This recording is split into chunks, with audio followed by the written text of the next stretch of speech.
तो good morning student.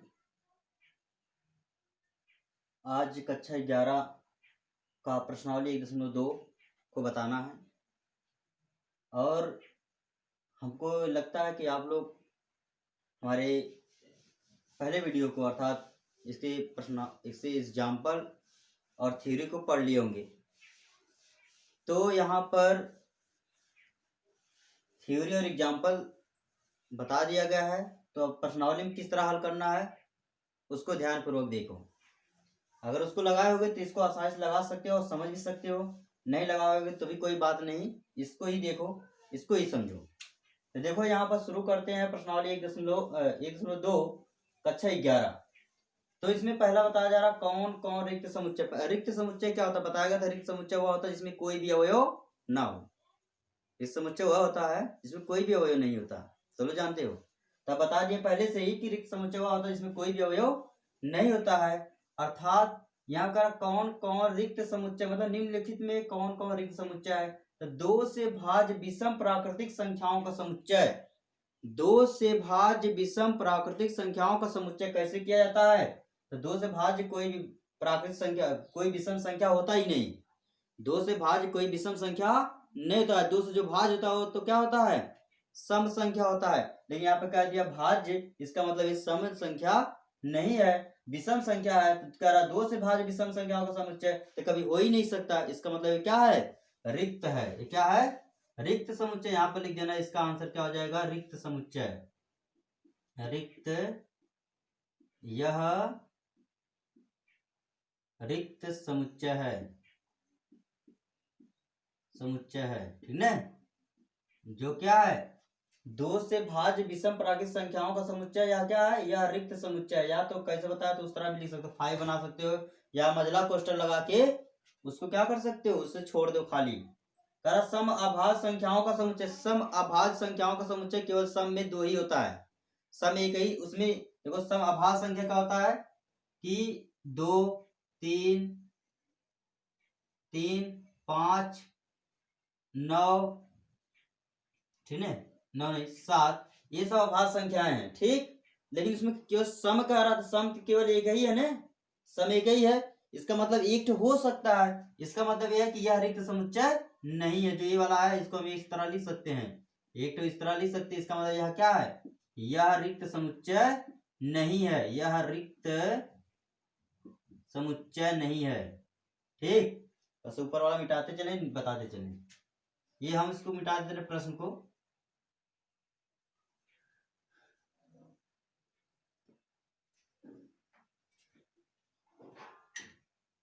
यह रिक्त समुच्चय नहीं है, ठीक है। ये वाला रिक्त समुच्चय नहीं है, रिक्त समुच्चय समुच्चय नहीं है, नहीं है, ठीक है। दूसरा वाला रिक्त समुच्चय नहीं है, ठीक। अगला क्वेश्चन कि x such that x, x such that x एक प्राकृतिक संख्या है, एक प्राकृतिक संख्या है। एक प्राकृतिक संख्या है यक्स जो छोटा है 5 से और साथ ही साथ यक्स बड़ा है 7 से। बताओ प्राकृतिक संख्या सही है तो कह दिया सही है, लेकिन कह रहा 5 से छोटा लेकिन 7 से बड़ा। अब बताओ कैसे लिखोगे इसके बीच की संख्या। लिख पाओगे, नहीं लिख पाओगे, क्योंकि यहाँ पर 5 से छोटा भी लिखना, तो मान लेते 5 से छोटा लिख लोगे, इसके बाद 1 2 3 4 तक लिख सकते हो। नहीं फिर आगे क्वेश्चन कह दिया 7 से बड़ा, तो 7 से बड़ा 5 से 7 से बड़ा 8 9 10 होगा। अब इसके बीच में कोई संख्या ही नहीं बढ़ रहा है, मतलब क्वेश्चन ही नहीं बढ़ रहा है। इसका मतलब क्या गलत है ना। तो ये भी क्या है, ये तुम्हारा रिक्त समुच्चय है। क्या है, रिक्त समुच्चय है। इसको इस तरह नहीं समझ में आएगा, खाली 5 बना देना इस तरह, तभी तुम्हारा आंसर सही होगा। 5 बना के छोड़ देना, ठीक। अगला मजला question, y such that y किन्हीं भी 2 समांतर रेखाओं का उभयनिष्ठ बिंदु है। किन्हीं भी 2 समांतर रेखाओं, किन्हीं भी 2 समांतर रेखाओं का उभयनिष्ठ बिंदु है। तो कह रहा 2 समांतर रेखा बता, चलो हम एक 2 रेखा बता दे रहे हैं। 2 समांतर रेखा ऐसे ही होता है ना, 2 समांतर रेखा खींच दी, ठीक। दो समांतर रेखा खींच दिया गया है। अब बताओ इसमें कोई उभयनिष्ठ बिंदु दिखाई दे रहा है? उभयनिष्ठ कब होता है? जब एक रेखा दूसरी रेखा काटता है तो ये होता है जो उभयनिष्ठ। यहाँ पर कोई दूसरे काट रहा है ने? काट रहा है? नहीं काट रहा है। जब नहीं काटेगा तो कोई उभयनिष्ठ बिंदु बनेगा ही नहीं। इसका मतलब ये भी क्या है? रिक्त समुच्चय है। तीसरा भी क्या है? रिक्त समुच्चय। ये तुम्हारा रिक्त समुच्चय है। ठीक, रिक्त समुच्चय है। ठीक, ये भी क्या है? यक्स सच दैट तुम्हारा ये भी क्या है? रिक्त समुच्चय। नहीं, ये वाला नहीं, तुम्हारा जो वाई वाला है, वाई सच दैट वाई किन्हीं भी दो समांतर रेखाओं का समुच्चय, ये भी तुम्हारा क्या है? रिक्त समुच्चय है। ठीक, तो ये रिक्त समुच्चय हो गया। अगला क्वेश्चन,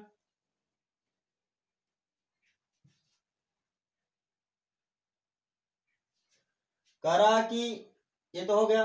करा क्वेश्चन में कौन कौन परिमित और अपरिमित है? पहले क्वेश्चन कह दिया कि कौन कौन परिमित और कौन कौन अपरिमित है।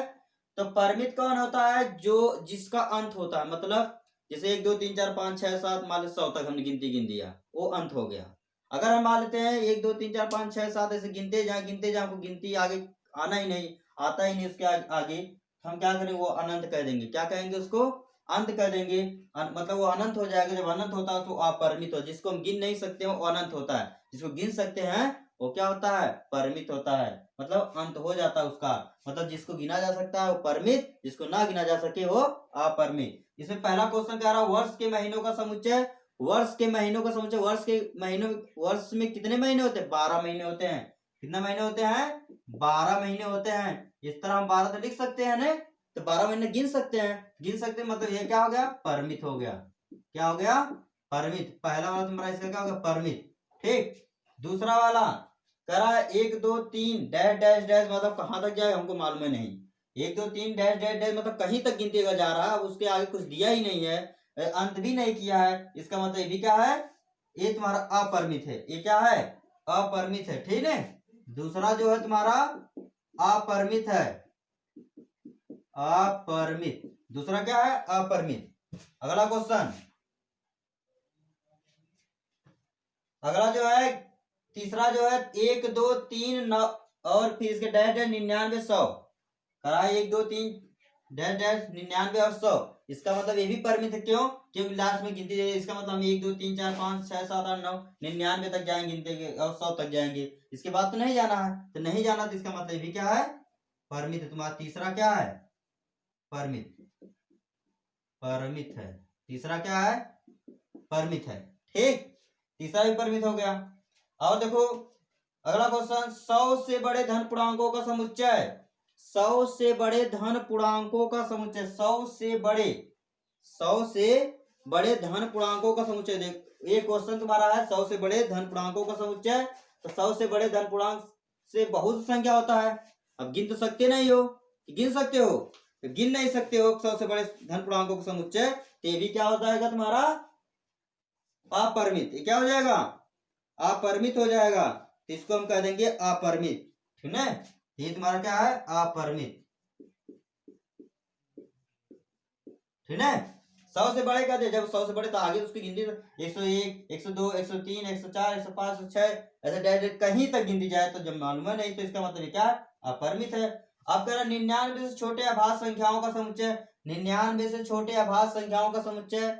99 से छोटा बहुत संख्या अभाज्य होते हैं। जैसे हो गया 1 2 3 4 4 करें 5, ये सब क्या है? अभाज्य संख्या है। ठीक है, ये सब क्या है? अभाज्य संख्या है। तो 99 से छोटा है। 99 से छोटा कहाँ था? 99 मतलब 97 तक जाएगा। ठीक, तो तुम्हारा 99 से छोटा है तो हो गया, इसका अंत हो रहा है, तो ये क्या होगा तुम्हारा? परिमित हो गया। क्या हो गया? परिमित। ठीक, ये तुम्हारा कौन सा क्वेश्चन था? दूसरा क्वेश्चन था। दूसरा क्वेश्चन भी सॉल्व हो गया। अब लगाते हैं तुम लोगों को तीसरा क्वेश्चन क्या है। तीसरा क्वेश्चन में क्या करा? उसमें भी सेम उसी तरह क्वेश्चन किया है। करा कौन कौन परिमित है और कौन कौन अपरिमित है। सेम इसी तरह क्वेश्चन उसमें तीसरा वाले में भी है। करा यक्ष अक्ष के समांतर रेखाओं का समुच्चय। यक्ष अक्ष के समांतर रेखाओं का समुच्चय। तो यक्ष अक्ष के समांतर रेखाओं का समुच्चय बहुत से होते हैं। अरे यक्ष अक्ष जैसे मान लेते तुम्हारे ये यक्ष अक्ष है। ठीक, अब इसके समांतर हम कई रेखा खींच सकते हैं, कई रेखा खींच सकते हैं, अनंत रेखा खींच सकते हैं। तो अनंत रेखा खींच सकते मतलब इसका कोई अंत ही नहीं हो रहा है।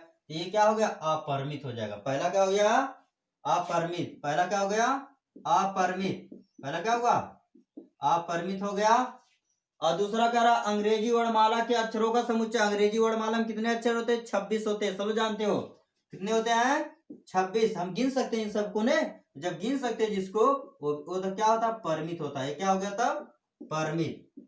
ठीक, ये क्या हो गया, परिमित, क्योंकि हम 26 से होता है, 26 हम गिन सकते हैं, ABCD XYZ जहां तक होता है। ठीक, अब कह रहा है कि उन संख्याओं का समुच्चय ज्ञात करो। उन संख्याओं का समुच्चय ज्ञात करो जो 5 के गुणज हैं। अरे 5 गुणज तो बहुत हैं, 10 हो गया, मतलब 5 भी होगा, 10 होगा, 15 होगा, और 20 होगा, 25 होगा, 25 होगा, डेड मतलब कहीं तक गिनती। हमको ये कंफर्म नहीं कहा कि कहाँ तक जाना है, कहाँ तक जाना है हमको कंफर्म नहीं किया। 5 गुणज मतलब उसके पहाड़ा में कितने संख्या आ सकते हैं, बहुत संख्या आ सकते हैं। जब बहुत संख्या आ सकते हैं तो हम क्या कहेंगे, इसको अपरिमित कर देंगे, क्योंकि यहाँ 5, 10, 15, 5 पहाड़ा में सब आएगा। 5 पहाड़ा में कहीं तक जाओ, ये नहीं 10 तक पहाड़ा पढ़ते हैं, बहुत तक पहाड़ा जाता है, तो हो जाएगा ये भी का अपरिमित। ये क्या हो गया, अपरिमित।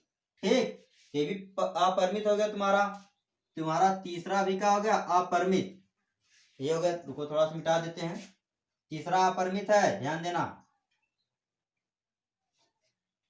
अगला क्वेश्चन जो तुम्हारा चौथा है, चौथा, पृथ्वी पर रहने वाले जानवरों का समुच्चय। पृथ्वी पर रहने वाले जानवरों का समुच्चय। ये तो अगर कोशिश करोगे सभी जानवर तो गिन सकते हो, कोशिश करोगे तो पूरा जानवर जितना पृथ्वी पर रहते हैं सबको गिन सकते हो। अगर वैसे ये तो अनंत होना चाहिए, लेकिन तुमको ये हमेशा क्या होगा, क्योंकि जो भी चीज हम देखते हैं उसको गिन सकते हैं। ठीक, जो चीज हम देखते हैं उसको क्या कर सकते हैं, गिन सकते हैं। इसलिए भी ये क्या है, पृथ्वी पे जितने भी जानवर रहते हैं उसको हम गिन सकते थे। क्या हो गया, परिमित हो गया। क्या हो गया, परिमित हो गया। ठीक, अगला कह रहा मूल बिंदु से होकर जाने वाले वृत्तों का समुच्चय। मूल बिंदु से होकर जाने वाले वृत्तों का समुच्चय। देखो मूल बिंदु यही होता है जहां पर 0 0 होता है, ठीक है। यहाँ से एक वृत्त गया, फिर दूसरा वृत्त गया, फिर तीसरा वृत्त भी जा सकता है, चौथा वृत्त भी जा सकता है, इस तरह से कई वृत्त जा सकते हैं। तो इसका भी ये तुम्हारा क्या, अनंत हो गया, ठीक है, मतलब अपरिमित हो गया। क्या हो गया, अपरिमित, अपरिमित। ठीक, ये तुम्हारा क्या हो गया, अपरिमित, मतलब पांचवा भी अपरिमित है। ये हो गया तुम्हारा कहां तक, तीसरा तक क्वेश्चन सॉल्व हो गया, तीसरा वाला भी हल हो गया। अब इसके बाद चौथा, बतलाइए कि ए बराबर बी है अथवा नहीं। तो इस तरह का क्वेश्चन बहुत आसान है, इसमें ज्यादा कुछ सोचना भी नहीं है, केवल देखो आंसर दे दो। ए बी के बराबर है कि नहीं, पहले देखो इसमें ए बी सी डी है, इसमें भी ए बी सी डी, चाहे जैसे भी ऊपर ऊपर नीचे या उल्टा सीधे रहे, चाहे उससे नहीं मतलब है, लेकिन रहना चाहिए तब होगा। ये देखो ए में ए बी सी डी है, इसमें भी देखो ए बी सी डी है, इधर से रहे चाहे इधर से रहे, चाहे इधर बीच में से रहे, कहीं रहे, लेकिन है तो इसलिए पहला वाला हो गया ए बी बराबर, ए बराबर बी हो गया। दूसरा वाले के लिए, दूसरा वाला ए बराबर 4 8 12 16 हो गया, इसमें 8 4 16 18 दिया है। देखो इसमें 4 8 12 16 दिया है, इसमें 8 4 16 18 दिया है। इसमें एक चीज नहीं मिला, देखो इसमें 16 है, इसमें क्या है 18 है, इसका मतलब बराबर नहीं है, बराबर है, बराबर नहीं दिखाई दे रहा है, इसका मतलब यहां लिख देंगे ए नॉट इक्वल टू बी, दूसरे में हो गया। तीसरा वाले में 2 4 6 8, 2 4 6 8 10, जो क्या अभी आगे करा, यक्स सच दैट यक्स सम धन पूर्णांक है और यक्स से छोटा है, बराबर है 10 के। तो अब देख लो 2 4 6 8 10, ये तुम्हारा सम संख्या दिखाई दे रहे हैं, सम संख्या है, 2 4 6 8 10 सम संख्या है, और इसमें कहा 10 से छोटा और 10 के बराबर, 10 तो है ही करे और 10 से छोटा भी है, तो इसका मतलब ये क्या है, दोनों बराबर है, ए बराबर बी। ठीक, अब अगला क्वेश्चन, यक्स सच दैट है, ए बराबर यक्स सच दैट यक्स संख्या एक गुणज है, किसका गुणज है देखते हैं। एक संख्या क्या है, गुणज है, तो किसका गुणज है देखो, यहां देखो 10 है, 15 है, 20 है, 25 है, 30 है, ठीक ना। एक संख्या गुणज है, मतलब एक संख्या के पहाड़ा में सब आ रहा। किसके पहाड़ा में आता है?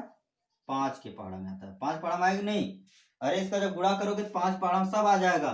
मतलब किसी एक यक्ष है, यक्ष मतलब कोई संख्या कह रहा है, यक्ष संख्या एक गुणज है, यक्ष संख्या एक गुणज है। अब एक संख्या मतलब 2 का होगा कि 5 का होगा, किसका एक ही संख्या है, उस सभी का गुणज, उसका सब गुणा है, तो 5 ही होगा। 5 दूनी 10, 5 15, 5 20, 50 25, 5 30, 5 7 35, ऐसे कहीं तक गिनती जाएगा। इसका मतलब ये भी क्या है? बराबर है। ए और बराबर बी। तुम्हारा ये तुम्हारा क्वेश्चन चौथा तक भी हल हो गया। अब इसके बाद पांचवा क्वेश्चन हल करते हैं। मिटा दे रहे हैं इसको।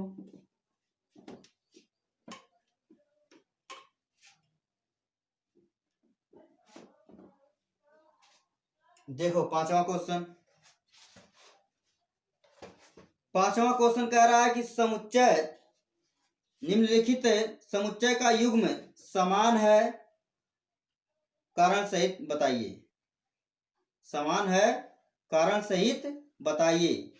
कह रहा है पहला क्वेश्चन जो पांचवा है, पांचवा क्वेश्चन में कि क्या निम्नलिखित समुच्चय का युग्म समान है? क्या निम्न लिखित समुच्चय का युग्म समान है? समान है। कारण सहित उत्तर दीजिए। कारण सहित उत्तर दीजिए।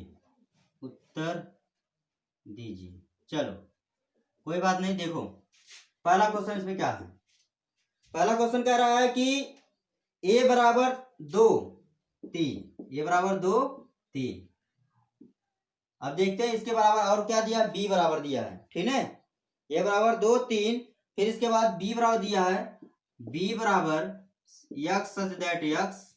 फिर आगे क्वेश्चन क्या कह रहा है कि सभी यक्स सच दैट यक्स समीकरण x square plus 5x plus 6, समीकरण x square plus 5x plus 6 बराबर 0 के मूल है, के मूल है या का एक हल है, का एक हल है। इस तरह दिया है। कह रहा कि a बराबर 2 5, b बराबर x x square plus 5x plus 6 बराबर 0 का एक हल है। ते बराबर है कि नहीं पहले देखते हैं। तो ए तो तुम्हारा ए तो दे दिया है, बी में समीकरण बराबर ए दिया। समीकरण को पहले तो हल करना पड़ेगा। समीकरण पहले हल करते हैं। 5x प्लस 6 बराबर 0 हो गया, ठीक है। समीकरण क्या होगा, ये तो तुम समीकरण होगा, इसको हल करते हैं। हल करने सबको आता है। ऐसा गुणनखंड करें ताकि 6 का ऐसा गुणनखंड करें जोड़ने 5 आ जाए, गुणा करने 6 है तो 3 और 2 ही तो होगा। 3 दूनी 6 और 3 2 5, यही होगा ना। तो 3x square plus 5x 3x plus 2x, यहाँ 3 नहीं रहेगा, x square plus 3x plus 2x plus 6 बराबर 0। अब यहां से यहां देखो कॉमन मिल जाएगा, तो यहाँ यक्स कॉमन ले लो, यक्स प्लस 3 हो जाएगा, प्लस यहाँ से 2 कॉमन मिल जाएगा तो हो जाएगा यक्स प्लस 3 बराबर 0। तो एक क्वेश्चन में यक्स प्लस 3, दूसरे क्वेश्चन में यक्स प्लस 2 हो गया बराबर 0। यक्स बराबर हो जाएगा -3, यक्स बराबर हो जाएगा -2। अब देखो जो इसके हल हैं, कह रहा है कि a अगर हम इसको हम इस तरह बराबर करके लिखेंगे तो -3 -2 लिखेंगे, यही लिखेंगे। या फिर जिस तरह इसको लिखा उस तरह लिखेंगे, -2 -3, ऐसे लिख दिया ना है, ऐसे लिखा है। तो देखो अब इसका जो हल है इसके हल के बराबर है नहीं है। इसका मतलब ये क्या है, a बराबर a not equal to b, पहला वाला a के बराबर नहीं है। क्यों नहीं है? क्योंकि समीकरण का मान, समीकरण का हल a के जैसा नहीं है। ठीक है, क्योंकि समीकरण का हल ए के जैसा नहीं है। अरे ए का मान 2 3 है, इसका -2 3 आया, -2 -3 आया, इसका मतलब एक जैसा नहीं हुआ। इसका मतलब ये क्या है, ये दोनों अब मतलब बराबर नहीं है। ये हो गया पहला। अब दूसरा इसमें क्या है, दूसरा क्वेश्चन कह रहा है ए बराबर, दूसरा क्वेश्चन ए बराबर सच दैट या कर्ली मजले क्वेश्चन में यक्स सच दैट शब्द फॉलो का अक्षर है, शब्द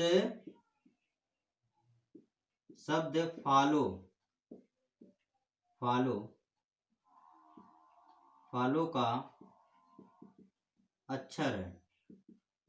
ठीक है, इस तरह दिया है। फिर बी बराबर भी दिया है, बी बराबर क्या दिया है, यक्स सच दैट यक्स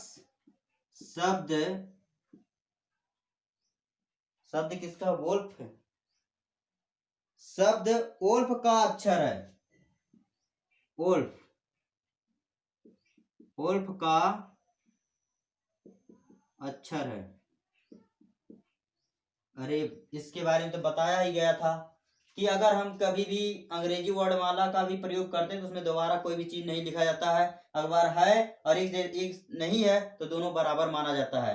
अर्थात एक जो मान आएगा, मान लीजिए इसका समुच्चय रूप में लिखते हैं ए वाले को, तो हम क्या लिखेंगे, लिख देंगे एफ ओ एल डब्ल्यू ही लिखेंगे, और तो कुछ लिख नहीं सकते ने, क्या और कुछ लिखना है, कुछ नहीं।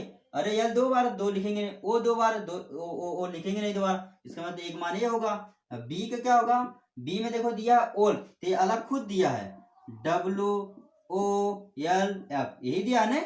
अब देखो दोनों में एक जैसा मिल रहा है कि नहीं, ये डब्ल्यू है ओ है एल है एफ है एफ, दोनों बराबर है, इसलिए ए बराबर बी। ठीक है, यहां लिखेंगे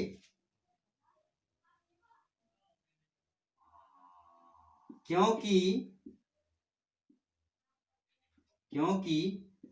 समुच्चय में कोई अक्षर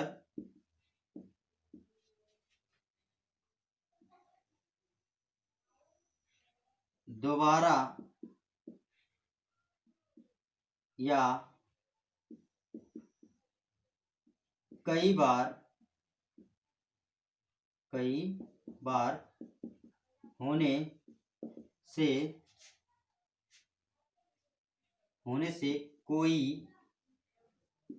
कोई परिवर्तन नहीं होता। ठीक है, परिवर्तन नहीं होता।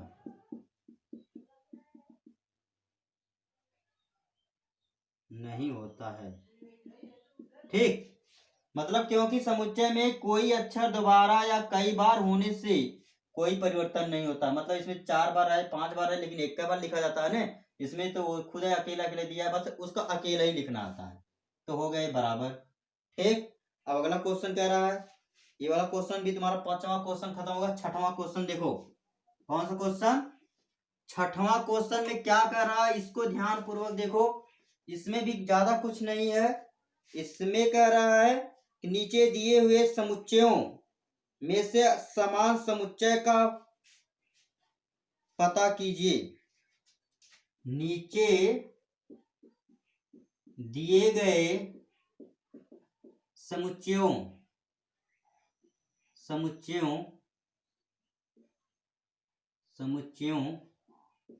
में समान समुच्चय का पता कीजिए। कुछ नहीं है, अरे समुच्चय सब दिया, हम सब कुछ लिख के दिखा दे रहे तुम लोग को। ये बराबर दिया है, थोड़ा जल्दी लिख लेते हैं, 2 4 8 12, 2 4 8 12, ये पहला समुच्चय एक दिया है। बी बराबर क्या दिया है, बी बराबर दिया है 1 2 3 4, 1 2 3 4, ये बी बराबर दिया है। सी बराबर क्या दिया है, 4 8 12 14, 4 8 12 14, 14 हो गया। डी क्या दिया है? डी दिया है 3 1 4 2, 3 1 4 2, ये तुम्हारा डी बराबर। ई बराबर क्या दिया है? -1 और 1, -1, -1, यही दिया है। यह क्या दिया है? 0 A, 0 A। जी क्या दिया है? जी क्या दिया है? 1, -1। तो अब तुम लोग समान समुच्चय बता दिएगा। समान समुच्चय कैसे पता करते हैं? कि जब ए का मान, ए का अवयव बी वाले अवयव में रहे या सी वाले अवयव में, जिस भी अवयव में रहे, जिस वाले भी चीज में रहे, अगर उसका मान दूसरे वाले के सेम जैसा रहे तो वह उसके समान होता है। कुछ भी नहीं करना, ध्यान से देखो। अरे इसमें क्या करना है? 2 4 6 2 4 8 12 दिया है। अब देखो 2 4 8 12 किसी में है? 2 4 8 12 किसी में दिखाई दे रहा है? अगर है तो वह उसके बराबर होगा, है तो वह उसके बराबर होगा। अच्छा देख लो, ध्यान ध्यान से देखो, किसी में है? 2 4 8 12 है? नहीं है। देखो 2 4 8 12, 1 2 3 4 किसी नहीं, 2 4 8 12, 4 8 12 14 है, कहीं नहीं है। इसका मतलब ए किसी के बराबर नहीं है। अब देखते हैं बी वाला। बी वाला किसके? 1 2 3 4, 1 2 3 4 किसी में है?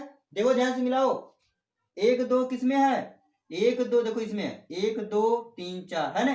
1 2 3 4, 1 2 3 4 है। इसका मतलब बी बराबर डी तुरंत हो गया। बी बराबर डी, बी बराबर डी होगा ना? अब देखो ये तो पहला हो गया। और देखो कोई चीज एक जैसा है? 4 8 12 14 है। 4 8 12 14 किसी में दिखाई दे रहा है? कोई नहीं है। -1, और देखो इधर से, चलो -1 1, 1 -1 या 1 1 -1 रहे, उससे कोई मतलब नहीं, खाली रहना चाहिए बराबर। -1 1 है, यहां पर भी दोनों बराबर है। इसका मतलब ई बराबर क्या हो जाएगा? ई बराबर जी। और कोई बराबर दिखाई दे रहा है? कोई भी बराबर तो नहीं दिखाई दे रहा। अगर क्वेश्चन गलत उतर जाया होगा तो तुम लोग अपना बुक से देख कर लगा सकते हो। और हमको नहीं लगता इसमें तुम लोग समझ में नहीं आया होगा। कोशिश करोगे तो हमको लगता है पूरा ये वाला तो एकदम आसान हो गया। ये सबसे आसान यही है। सबसे आसान में तो ये लग ही गया होगा, सब लोग आसानी से समझ भी गए होंगे कि मतलब बी और डी, ई और जी आपस में समान है। बी डी के समान है, ई जी के समान है। और कोई समान अगर होगा तो अपने से कर लेना, ठीक ना? अब बुक से अगर हमने मान लेते गलती से उतार दिए होंगे तो तुम लोग अपना बुक से फिर देख लेना। एनसीईआरटी वाला बुक है सबके पास, उसमें देखना उसमें किस तरह क्वेश्चन दिया है। फिर अगर समझ में नहीं आएगा तो हमसे फिर से कमेंट करना, हम समझा देंगे। ओके, हमारे वीडियो को लाइक और सब्सक्राइब सब कीजिएगा। समझ में आएगा तब, नहीं समझ में आएगा तो कोई दिक्कत नहीं, आप लोग की मर्जी। फिर हमारे पर कमेंट करना, नहीं समझ में आ रहा फिर से बताएंगे अगले वीडियो में। तो अब यहीं पर हमारा क्लास बंद होता है। धन्यवाद।